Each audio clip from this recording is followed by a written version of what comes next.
आता आपण काही फिलर एलिमेंट्सबद्दल शिकूयात. फिलर एलिमेंट्समध्ये काय यूज करू शकतो तुम्ही, आणि आपली फ्रिल.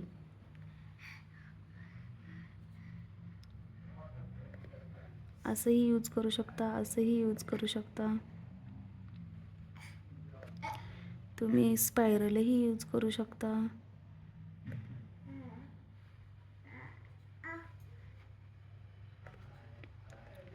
तुम्ही असं डॉट देऊन असं 2 लाईन्स किंवा डॉट देऊन असं 3 लाईन्स यूज करू शकता.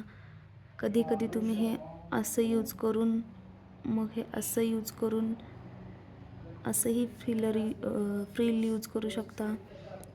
कधी कधी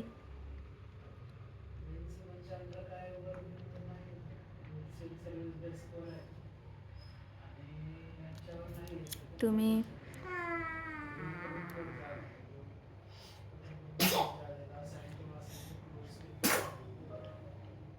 असंही यूज करू शकता, डॉट देऊ शकता.